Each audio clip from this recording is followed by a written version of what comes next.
Hi kids, welcome to another edition of the CollegeMapper vlog. It's August, 6th or something, 2013, and today we're going to talk about the new Common App. Why? Because it's rocking my world, and probably yours too. There are so many things to say. I'd like to start off by saying to the folks at Common App, good job.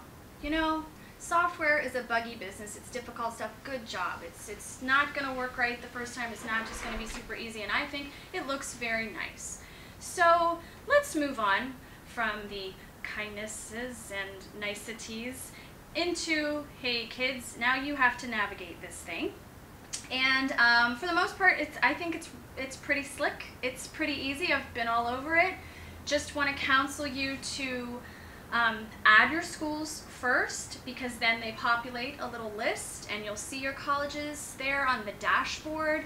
And the dashboard will tell you if the writing supplements and the college questions are available yet. If you say on the Common App that you took your tests 3 times, then 3 sets of boxes pop up, and then you would be reporting scores that you don't necessarily want to report. Your colleges will tell you which scores they are requiring, so I would list the number. I would go by what my college was requiring. The Common App is not the authority here. Your colleges are the authority. So go by what your colleges are requiring. If they're requiring that you list them all, then you should list them all. It's an ethical issue. If your colleges are not requiring that you list them all, but only your best 1 or your best 2 because they're going to super score, then you can list that. Let's also talk about print previewing, shall we? Fun stuff. So the print preview feature on the Common App this year is eluding a lot of people, but the trick is, as we're finding out, you have to complete the whole application, and then you do have the option to print preview the Common App. I think this is in an effort to get people to only submit online and to not be mailing in paper applications, but you can print preview the Common App right before you submit. So that feature does exist. Another word to the wise, you can only create 3 different versions of the Common App, and then that feature locks. So if you submit your Common App to your first school and then you want to change an essay, just know that you can only change that essay 3 times and the feature locks, and that's not available to you anymore.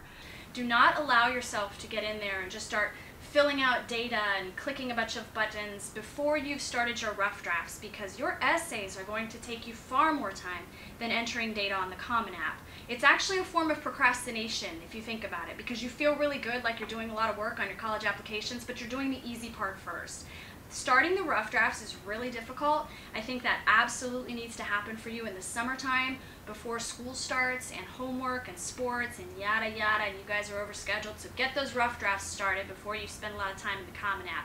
Common App itself, pretty easy to fill out, pretty straightforward. We've posted 2 ginormous blogs that you could go through if you have particular questions about any section. You can also post questions in the forum. The Common App people are really working hard to answer all the service ticket requests, so if you fill out a little help me, they will reply to you. Just be patient, and as always, be kind. It's a new version, and that means we're going to have to work out some bugs, and we'll all just ride over the bumps and the waves together, and we'll make it, and we'll all be fine, and this too shall pass. So do your best on the Common App. Start early, start before school, but most of all, start those rough drafts. And that's my best advice to you guys on Common App for Yay College!